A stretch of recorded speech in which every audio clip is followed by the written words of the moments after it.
Imagine you're on a transatlantic flight. You're 30,000 feet in the air, cruising along, and suddenly the captain comes over the intercom. And they make this just terrifying announcement. Never a good thing to hear on a plane. Right.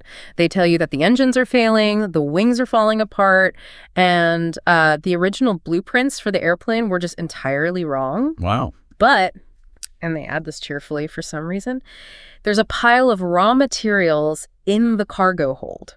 So your job, while you're still literally flying through the air, is to completely rebuild the airplane. While flying? While flying. You had to write a brand new manual of aerodynamics and figure out how to keep everyone from plummeting to the earth. That sounds incredibly stressful. It is. You can't land. You can't ask the original designers for help because, well, their math has been proven completely obsolete. You just have to look at the tools in your hands and, hope they work. That is it's a visceral, vertigo-inducing image.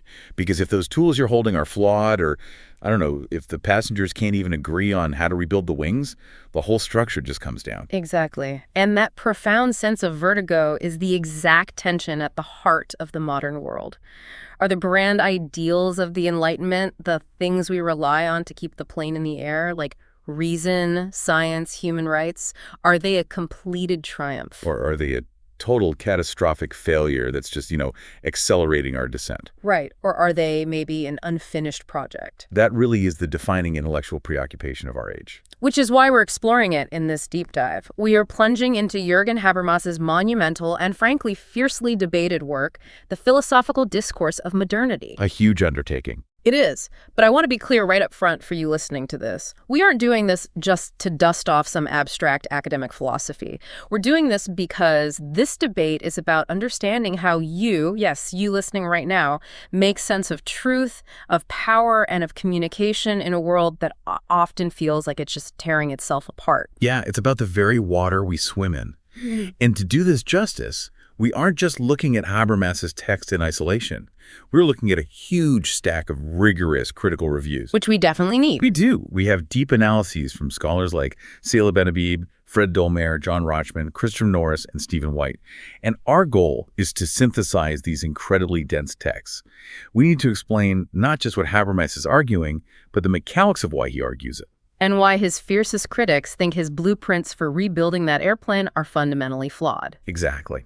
Okay, let's unpack this. Let's start by laying out the actual stakes. Because when Habermas talks about modernity, what specific historical and psychological landscape is he actually standing on? That's a great question. Because it feels like, European thinkers view modernity very differently than American thinkers do. Oh, they absolutely do. And you really have to grasp that European context to understand the sheer anxiety in Habermas's work. Seila Ben-Habib points this out just brilliantly in her review. What does she say? She notes that for European thinkers, the experience of modernity is framed by two deeply traumatic background memories. And these memories cast a long shadow over everything they write. Let me guess. The first one has to do with, what was lost when the Industrial Revolution kicked into high gear. Precisely. Yeah, the first trauma is a nostalgic one. It's this memory of a lost, organic, pre-industrial community. You have to imagine a world before rampant commercialization, before massive urbanization crammed everyone into these smog-choked cities. And before capitalism turned human labor into just another commodity. Right. It was a time when meaning was provided by shared myths, by religion, and tight-knit communal bonds. So it's this idea of a socially cohesive, traditional village life that gets completely shattered by the gears of industry and secularization. People were suddenly free individuals, but they were also deeply isolated. Yes. That sense of alienation, of being severed from a meaningful whole, it really haunts European philosophy. But the second trauma is far darker, and it colors this entire debate. What's the second trauma? It is the 20th century horror of mass totalitarian and fascist movements, specifically National Socialism. And it's really important for us to pause here and look at this purely through the lens of intellectual history. Just as a constraint check for our listeners, we aren't here to litigate 20th century politics or take any political sides. We are just impartially reporting how the sheer devastation of these movements fundamentally broke the philosophical confidence of European thinkers. Right. It forced them to ask, how could the enlightened, rational, modern world produce such unprecedented barbarism? And what's fascinating here is how these texts analyze that barbarism. The unique horror of those 20th century totalitarian movements was how they managed to combine two entirely contradictory impulses. How so? Well, on one hand, they weaponized that anti-modern, nostalgic yearning for the lost organic community, that desire for a pure mythic past. But they blended that nostalgia seamlessly with ultra-modern, highly technical, and ruthlessly efficient bureaucratic technology. Wow. So they mixed like mythic aesthetics with mechanized politics. So it wasn't just a regression to the Dark Ages. It was this terrifying hybrid. They used the tools of modern rationality logistics, mass communication, industrial efficiency to achieve completely irrational mythic and horrific ends. Yes, and the philosophical fallout from that is just massive. Because if the memory of the lost community represents a desire to limit modernity by returning to the past, the fascist movements represent the absolute exhaustion and collapse of the modern project itself. It's like the worst case scenario of what modernity can do. They demonstrated the sheer inhumanity that a modern consciousness can lead to when it is completely unable to limit itself normatively. Like when reason becomes nothing more than instrumental efficiency, completely divorced from morality, it can justify literally anything. Which brings us to the core philosophical puzzle Habermas is trying to solve. In a secular modern world, what does it actually mean for modernity to create its normativity out of itself? Right. Because once we stopped believing that kings ruled by divine right, and once we stopped looking to religious texts as the absolute literal laws of the universe, modernity had to find a way to justify its own rules. If you throw away the old rule book, how do you write a new one that isn't just arbitrary? Exactly. How do you say this is objectively right and this is objectively wrong without pointing up at a king or a deity? You're alone in the universe, and you have to generate your own moral gravity. And Habermas's entire project is dedicated to defending what he calls communicative rationality against a rising tide of critics. He looks back at the philosophical discourse of modernity and sees this tragic intellectual history where reason, the very tool that was supposed to liberate us during the Enlightenment, has been constantly attacked and undermined by its own offspring. And he views these attacks as logically incoherent. Yeah. Habermas's frustration is that many of the radical philosophers who criticize the Enlightenment are committing a fatal logical error right out of the gate. He calls it the performative contradiction. I want to make sure I really understand this because it seems like his foundational weapon against postmodernism, like the ultimate trump card. It is. The performative contradiction asks a simple but devastating question.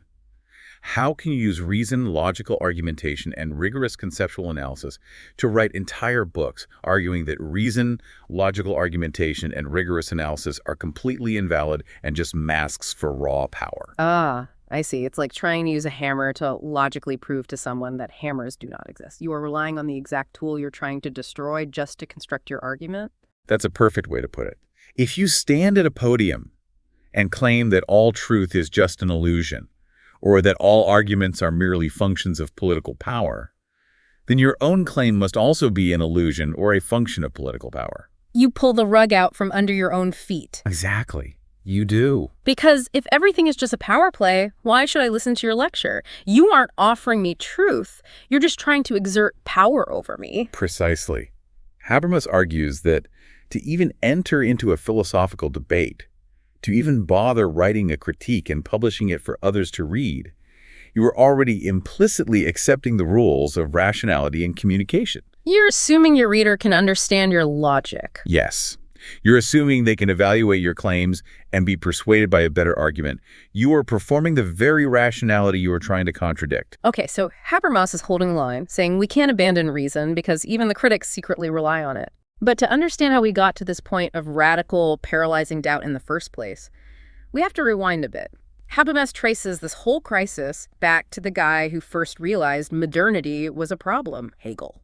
Yes, Hegel is the starting point.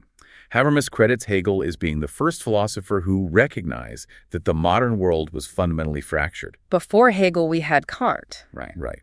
Prior to Hegel, you had Kant. And Kant did the heavy lifting of analyzing human reason and separating it into distinct value spheres. Kant basically categorized the human mind into science, which is how we know things, ethics, how we ought to act, and art, how we judge beauty. But Kant seemed pretty happy with that categorization, right? He was just organizing the filing cabinets of the mind, everything in its place. Kant saw it as a triumph of critique. But Hegel looked at this separation, this fracturing of human experience, and he identified what he called the principle of subjectivity. Meaning what exactly in this context? Subjectivity for Hegel is the defining trait of the modern age. It encompasses individualism, critical rational competence, and personal autonomy. It's the idea that the individual subject, you, your mind, your conscience, is the ultimate judge of what is true and what is right. Descartes started it with, I think, therefore I am. The Enlightenment formalized it.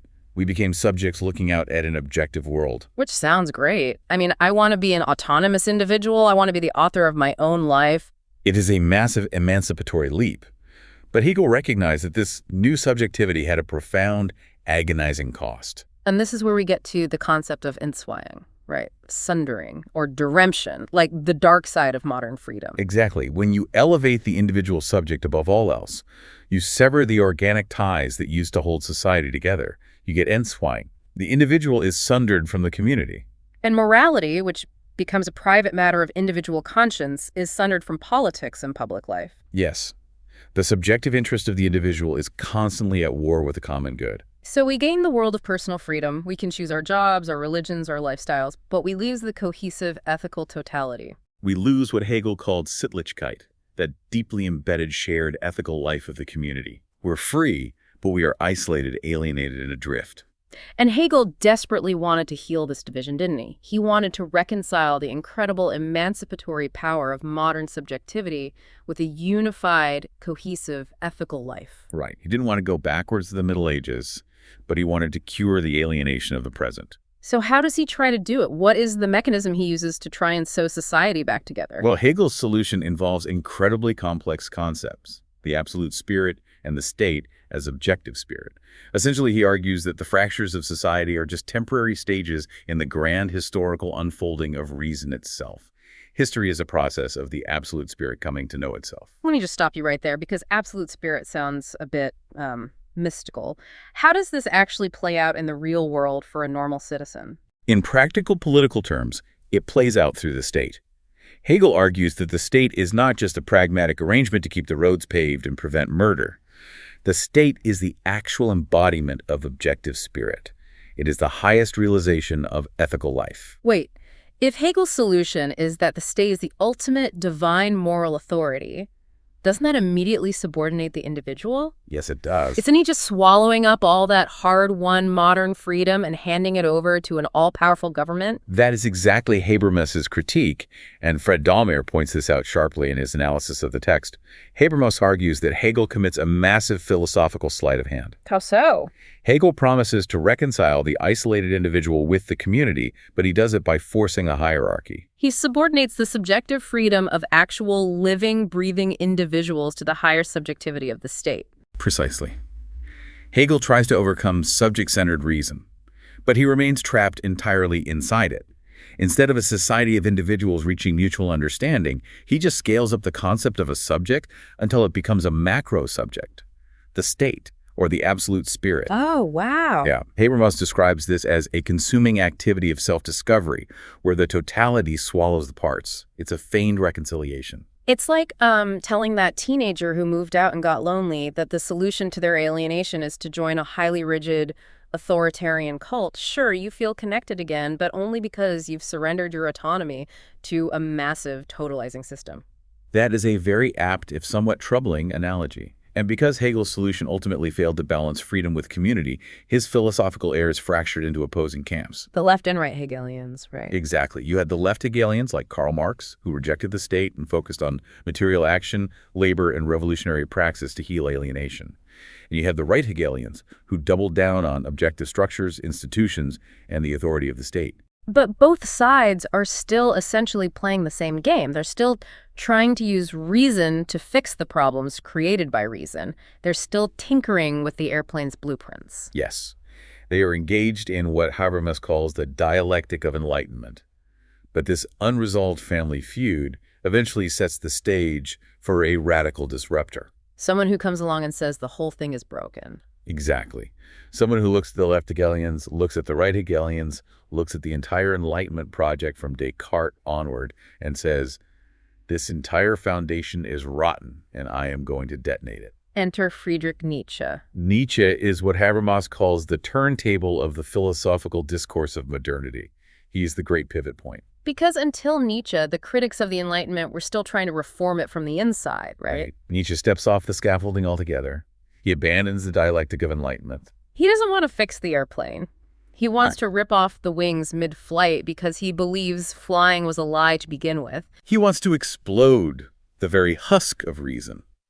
Nietzsche looks at everything the Enlightenment holds: sacred objective truth, scientific inquiry, universal morality, human rights, and argues that it is all a mask. It is all just a disguised expression of the will to power. I want to really dig into this mechanism. How does Nietzsche explain away reason? If I do a math problem, or if I argue for equal rights, how is that just a will to power? For Nietzsche, reason isn't some divine spark or a path to discovering objective reality. Reason is a biological evolutionary survival tool. It is an organ of adaptation. Okay, so it's just about survival. Exactly. He argues that human beings are actually a physically weak, miserable species compared to predators. So to survive, we invented a massive lie. We invented concepts like truth and morality to chain down the strong and assert control over a chaotic world. So if I argue that it is morally wrong for the strong to dominate the weak, Nietzsche says I'm not discovering a universal ethical truth. I'm just using the concept of morals as a weapon to protect myself because I happen to be weak. Truth is just a fiction that we forgot was a fiction. Exactly. It's a completely cynical, totalizing reduction of all human achievement to base drives. But what Habermas finds truly fascinating and dangerous is what Nietzsche puts in the empty space once he completely destroys the authority of reason. Because you can't just have nothing. If you destroy logic, where do you go? You turn to the other of reason. Nietzsche replaces metaphysics and logic with the aesthetic dimension. He divides human experience into the Apollonian and the Dionysian. The Greek gods of order and chaos. Yes. Apollo represents order, logic, structure, individuality, and rationality. It's the Enlightenment. Dionysus represents frenzy, myth, intoxication, the breaking down of boundaries, the dissolution of the ego into a massive, swirling, chaotic whole. So Nietzsche elevates this archaic Dionysian experience as the only authentic escape route from the sterile nihilism of the modern rational world. He wants a subjectivity that is completely liberated from all constraints of cognition, utility, and morality. He wants us to be artists of our own lives, driven by instinct. And while that sounds incredibly romantic and intoxicating, Habermas argues it is a catastrophic dead end. You simply cannot build a society on Dionysian frenzy. Right. However, Habermas notes that this Nietzschean rupture is so powerful that it essentially creates the two main tracks of 20th century post-structuralist philosophy. Right. Everyone who comes after has to respond to the bomb Nietzsche dropped. Exactly. Habermas traces two distinct paths out of Nietzsche. First, you have the skeptical naturalist path. These are thinkers like Georges Bataille and Michel Foucault who dissect the physiological and power-based origins of reason. And the second path? The second is the ontological aesthetic path. Thinkers like Martin Heidegger and Jacques Derrida who push Western metaphysics to its absolute limits until it transforms into poetry or deconstruction. Which means we need to follow both of these paths to see where they lead. Let's start with the naturalist track and the man who basically defined the academic study of power in the late 20th century, Michel Foucault. Foucault is absolutely essential here. His project, particularly when he shifts to his genealogical method, is a direct inheritance of Nietzsche's will to power. Foucault looks at the so-called triumphs of the Enlightenment, specifically the human sciences like psychiatry, criminology, and clinical medicine. And he argues that they do not actually liberate us with truth. Correct. Give me an example of how that works, because if I go to a doctor today, I feel like science is helping me, not oppressing me. Well, think about Foucault's famous work on the history of the prison system, Discipline and Punish. The Enlightenment story is that we stopped torturing people in the town square because we became more civilized, rational, and humane. We replaced the dungeon with the modern penitentiary, with its schedules, psychology, and rehabilitation programs. Right. We stopped drawing and quartering people and started giving them therapy and job training. That seems like a win for reason. But Foucault looks at the mechanism of the modern prison, specifically the concept of the panopticon. The prison designed so inmates can be observed at all times without knowing when they're being watched. Exactly. Foucault argues this wasn't about being humane. It was about creating a new, far more insidious regime of power. The old system just punished the physical body. The new, rational system studies, categorizes, and controls the soul. So the human sciences, psychology, sociology, criminology, are actually just sophisticated tools of surveillance and control. They define what is normal and what is abnormal, and in doing so, they exert power over us. That is the core of his theory of power knowledge. Power and knowledge are fundamentally intertwined. You cannot have a body of knowledge without it simultaneously functioning as a system of power. It's a dark view, but honestly, looking at how much data modern tech companies and algorithms collect on us to predict our behavior, Foucault seems pretty prophetic. He does. But Habermas does not buy into this worldview at all. He goes on the offensive. He absolutely does. Habermas unleashes a systematic, highly rigorous takedown of Foucault. He argues that Foucault's entire genealogical method is trapped in three insurmountable logical dead ends, which he calls aporias. Okay, let's break these down slowly, because these aporias are the crux of Habermas's defense. The first one he identifies is presentism. What does he mean by that? Presentism means reading history backwards.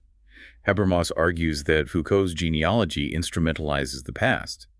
Foucault reduces the meaning of all past historical epochs merely to their role in creating the power structures of the present day. So if I'm looking at the history of, say, insane asylums in the 18th century, and I only view them as a stepping stone to modern psychiatric surveillance, I'm missing something. You are missing the actual self-understanding of the historical actors.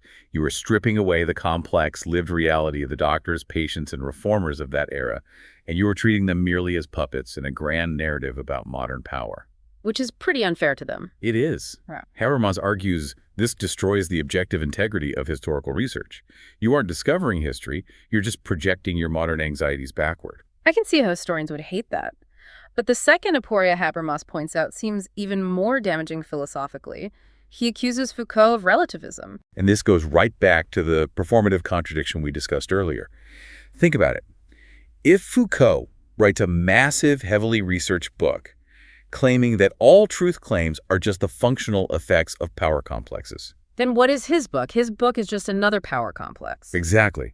If he is right that there is no objective truth, only regimes of truth established by power, that he has no criteria left to distinguish true from false, his own historical analyses lose any claim to superior validity. Right. If I disagree with Foucault's history of the prison and everything is just a power play, why should anyone believe Foucault's version of history over mine? They shouldn't. He can't claim his book is objectively true without violating his own theory. And that leads directly to the third, and I think the most devastating, aporia, crypto-normativism. Crypto meaning hidden, and normativism meaning moral standards. Yes. Habermas points out that Foucault's language is intensely critical. When you read Foucault, it is glaringly obvious that he is opposed to disciplinary power. He hates the panopticon. He wants to unmask these humanistic regimes as oppressive. But if he rejects the Enlightenment, he rejects all universal moral standards. He rejects concepts like human rights, justice, and objective morality because he thinks they are just masks for power. Yes. Which means he has no philosophical ground to stand on to make his critique. He evaluates and condemns power, but he hides the normative standards he is using to do so. He wants to critique society, but he has dismantled the very scale you use to weigh justice against injustice. This raises a massive practical question for you as a listener. If you read Foucault and accept his premise that power is everywhere, that it literally produces our identities, and that it is inescapable, why should you or anyone bother to fight it? Exactly. If every revolution just installs a new regime of power knowledge, what is the point of resistance? Habermas looks at Foucault and says, your philosophy cannot answer the fundamental question, why fight? That is Habermas' checkmate. Now, in fairness to Foucault, scholars like James Schmidt, whose analysis is part of our source material, push back on Habermas here. What does Schmidt argue? Schmidt argues that Foucault does have answers to the question of why fight, but they are highly historically contingent, localized answers. Meaning what? You fight because the shoe is pinching your foot right now, in this specific historical moment. Exactly. Foucault rejects the idea that we need a grand, universal Kantian foundation to justify resistance. You don't need a theory of universal human rights to know that a specific prison condition is intolerable and needs to be resisted by the people experiencing it. So Schmidt is arguing that Habermas is demanding a type of universal justification that Foucault explicitly thinks is unnecessary and dangerous. Yes, but for Habermas, if you want to ground a truly rational, emancipatory society, local resistance without universal principles is just chaotic skirmishing. It doesn't build anything lasting.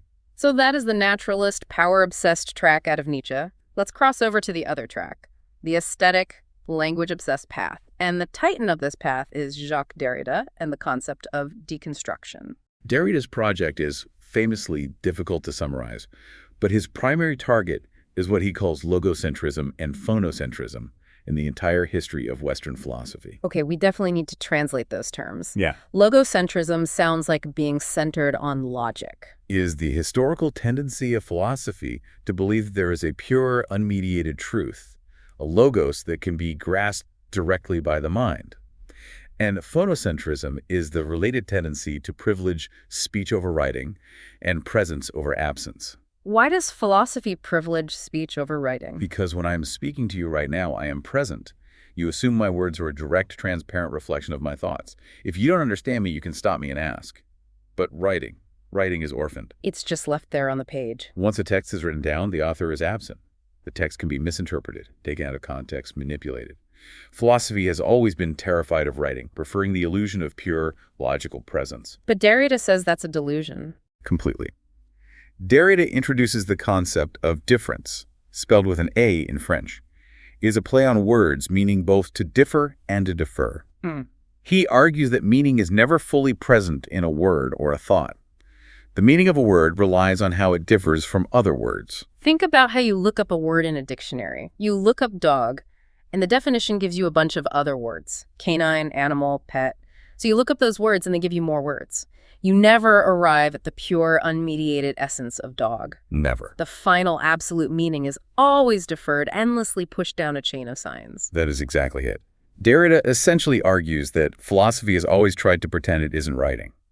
Philosophy desperately wants to be pure logic. It wants to stand outside of language and describe reality objectively. But it can't. Right. Derrida performs close readings, deconstructions of philosophers from Plato to Rousseau to show that they constantly rely on metaphors, grammar, and rhetorical tricks just to make their logical arguments work. So philosophy is relying on the very literary devices it claims to be above. Yes. And this is exactly what infuriates Habermas. Habermas's major complaint against Derrida is that by doing this, Derrida levels the genre distinction between philosophy and literature. Yeah. He collapses the boundary. Why does Habermas care so much about keeping them separate? I mean, why can't philosophy just admit it has a little poetry in it? Because, for Habermas, they serve fundamentally different functions in society. Habermas insists that everyday communicative language, and by extension philosophy, is action coordinating. It is meant to solve real problems in the real world. If you and I are debating tax policy or human rights, we are raising validity claims. We are testing arguments. It is subject to learning processes. You're trying to figure out what to do. Right. But poetic or literary language, Habermas argues, is world disclosing. It is not trying to solve a practical problem. It brackets the pressure of the real world and uses imagination, metaphor, and aesthetics to show us entirely new ways of seeing. Great. A poem about a tree doesn't tell a lumberjack how to cut it down safely. It discloses a new feeling about nature. Exactly. Habermas argues that both are vital. But if you blur them together, as Derrida does, you destroy the critical problem-solving force of philosophy. If all philosophy is just disguised literature, if it's all just an endless play of metaphors and deferrals of meaning, then reason loses its ability to critique society. It just becomes an aesthetic, free play of rhetoric. It's like trying to rebuild our airplane in midair and the engineers start arguing that aerodynamics is just a poetic metaphor. We're going to crash. That is Habermas' fear. But let's bring in Christopher Norris here, because Norris offers a really fierce counter-critique defending Derrida against Habermas's reading. Norris basically says Habermas didn't do the reading properly. He does. He argues that Habermas completely misreads Derrida by treating deconstruction as if it's just some irrational, poetic free-for-all. Norris points out that deconstruction is actually a highly rigorous, intensely logical practice. He views it as a radical continuation of Kantian critique. So Derrida isn't abandoning philosophy. He's just pushing its rigorous analysis into the blind spots that philosophy usually ignores, like its own reliance on language. Exactly. Norris basically asks Habermas, how can you draw such a rigid, absolute line between logic and rhetoric and banish Derrida to the literature department? What about Plato? What about Augustine or Kierkegaard or Nietzsche? They all use literary devices. They all mixed brilliant, rigorous philosophical argumentation with deep literary and rhetorical devices. Are they not philosophers? It seems like Norris is arguing that Habermas has this desperate psychological need for tidy, distinct categories. He needs his filing cabinets perfectly labeled, or he fears the whole project of modernity will collapse into chaos. It reveals the anxiety at the heart of Habermas's project. He is terrified of reason collapsing into pure power, like Foucault, or pure poetry, like Derrida. So if subject-centered reason, the legacy of Descartes, Kant, and Hegel, has failed us and led either to alienation, authoritarianism, or these postmodern dead ends, how does Habermas rescue us? What is his blueprint for the airplane? Because he doesn't just sit around criticizing the French post-structuralists.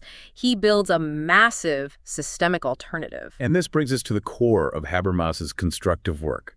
He proposes a monumental paradigm shift. He says we have to completely abandon subject-centered reason and replace it with communicative reason. Okay, let's break down the mechanics of this. How is communicative reason different? Under subject-centered reason, you picture a single, isolated mind looking out in an objective world, trying to understand it and control it. It's solitary. Communicative reason, however, is fundamentally intersubjective. It doesn't exist in one person's head. It exists in the space between people. So it's about dialogue. It is found in the everyday act of human beings talking to each other, trying to reach a mutual understanding. So reason... Exactly.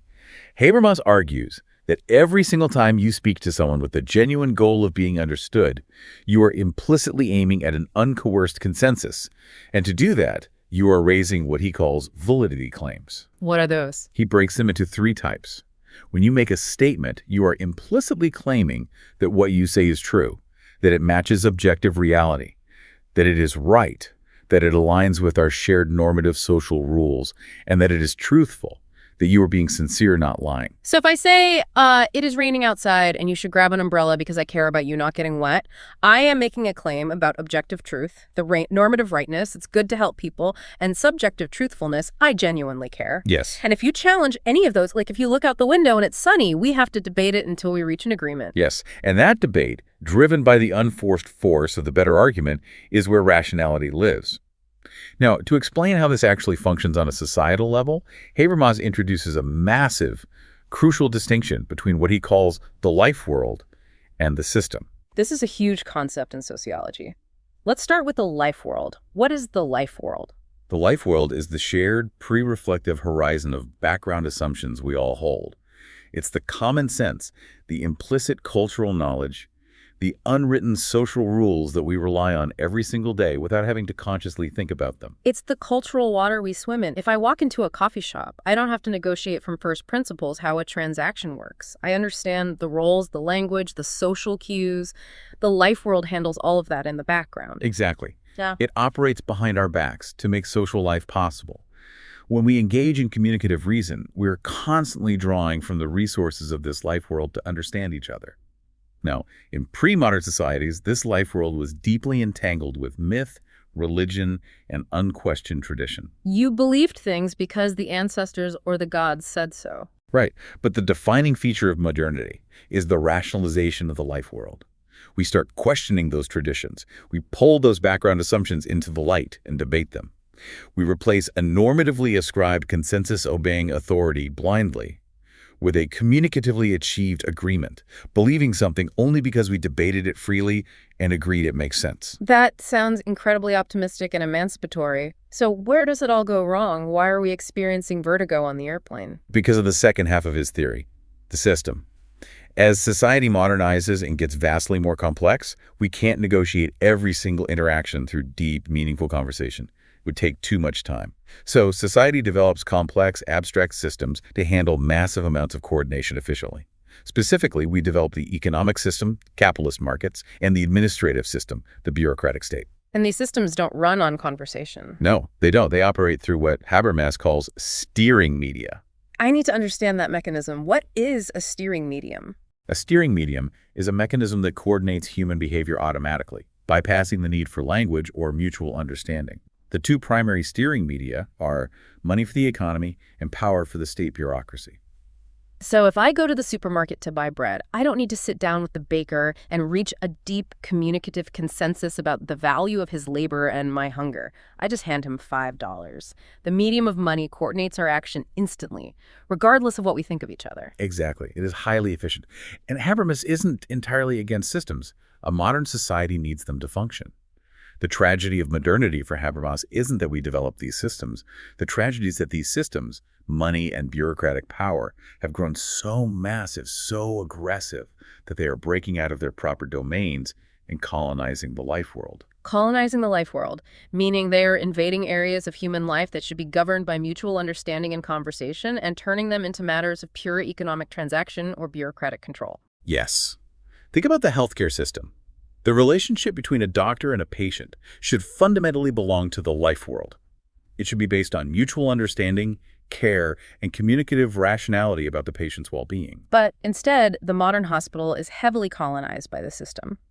The doctor's decisions are dictated by insurance algorithms, 15-minute billing increments, and bureaucratic liability protocols. The steering media of money and power override the human conversation. Or think about education or family life or the media.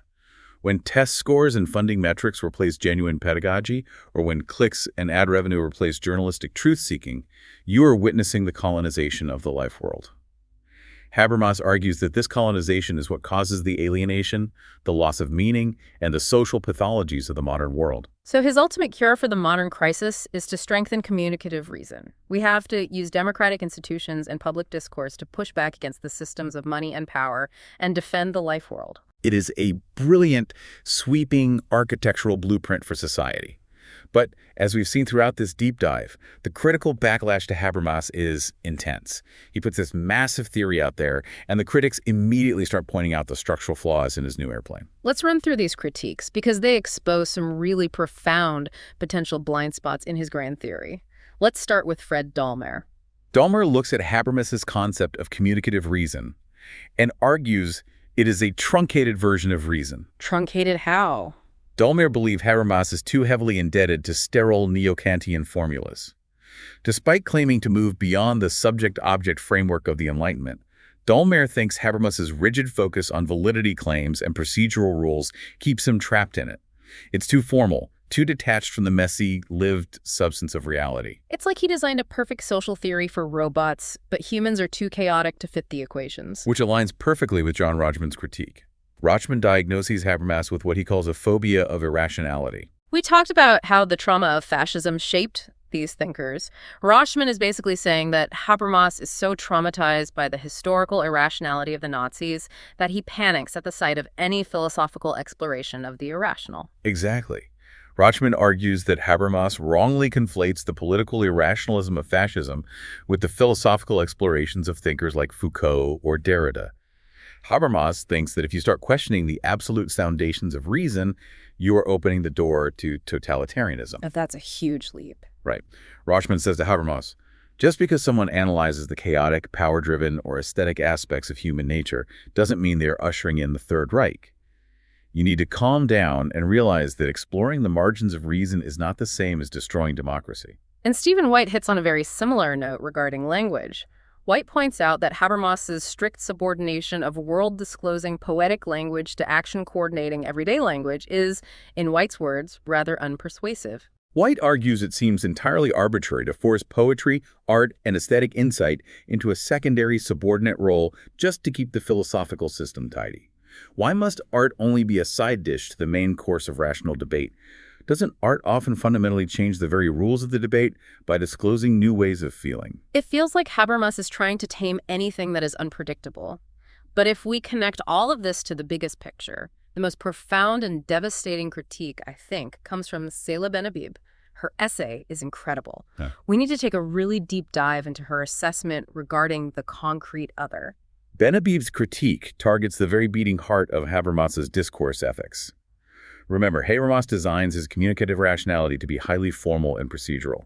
It's about creating abstract, universal rules for how free and equal citizens can debate and reach a consensus. Right. Everyone gets a turn to speak. No one is coerced. The best argument wins. Sounds fair. It sounds fair, but Ben-Habib argues that this strict formalism is entirely insensitive to what she calls the concrete other. I need to really understand this distinction. What is the difference between the generalized other that Habermas relies on and the concrete other that Ben Habib is defending? Habermas operates from the standpoint of the generalized other. To make his universal rules work, he requires participants in a discourse to view each other as abstract, rational agents. You are supposed to strip away your specific identity, your biases, your emotions, and treat everyone merely as a bearer of universal rights and rational arguments. I'm supposed to leave my baggage at the door and just be a logic machine. Yes. But Ben Habib says that human beings do not exist like that. We aren't just abstract nodes of rationality. We are the concrete other. We have specific embodied histories. We have genders, races, traumas, emotional needs, and deeply personal visions of the good life. We have alterity, a unique otherness that cannot be generalized away. So, by trying to make the rules of debate perfectly neutral, universal, and clean, Habermas accidentally filters out all the actual substance of what makes us human. Exactly. Ben Habib argues that Habermas effectively excludes issues of the good life, our deep personal values, our intimate relationships, our specific cultural identities, from the realm of rational public discourse. He relegated those things to the private sphere because they are too messy to fit into his universal consensus machine. It's like inviting the entire neighborhood to a massive potluck dinner to build community, but telling them that in order to participate, they're only allowed to bring perfectly cubed, unseasoned, flavorless tofu, just so absolutely no one gets offended or has a disagreement about taste. That is a phenomenal analogy. You've successfully achieved consensus. Everyone agrees it's tofu.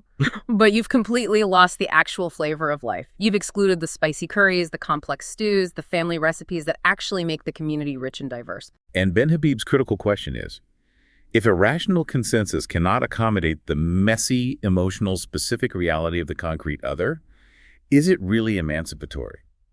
Or is it just another form of homogenization? Is Habermas's system actually silencing marginalized voices by demanding they speak in a sterile, hyper-rational tone that doesn't reflect their lived reality? If someone has suffered systemic trauma, their argument might not sound perfectly calm and procedural. It might sound angry or emotional or poetic. And Habermas's system might just label them irrational and exclude them from the consensus. That is a massive flaw. It is a profound limitation of discourse ethics. And finally, we have to look at Richard Bernstein's critique, which points to one last massive crack in the foundation, the motivational deficit. We've established how Habermas wants us to communicate. Bernstein asks why we would even bother. Exactly. Bernstein brings up an older Hegelian concept called the causality of fate.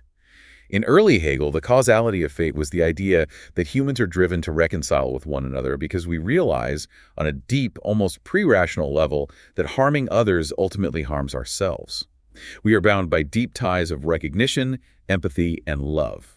If I sever my relationship with you, I diminish my own life. It's an emotional, ethical gravity that pulls us back together when society fractures. Right. But Habermas abandons that emotional gravity. He relies purely on formal linguistic rules. He relies on the unforced force of the better argument. But Bernstein says that's not enough to motivate human beings. Bernstein argues that while Habermas's communicative reason can express our recognition of each other in a debate, it cannot ground that recognition. It cannot generate the care needed to start the debate in the first place. If I am a powerful billionaire or a massive bureaucracy, why would I ever choose to step into Habermas's arena of uncoerced consensus? Why would I yield to your better argument when I can just use the steering media of money and power to crush you? That is the motivational deficit. Habermas's highly formal procedural rules lack the emotional, ethical, and perhaps even spiritual gravity. The causality of fate needed to actually motivate people to care about solidarity in the first place. Reason alone cannot make you care about your neighbor. Oh, wow. So let me try to synthesize this incredible journey we've been on. We've traced a massive arc of modern thought.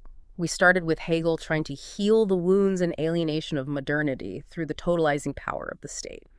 We saw Nietzsche recoil from that and try to blow up the entire foundation of reason, replacing it with the will to power and aesthetic frenzy. Then we followed the paths out of Nietzsche.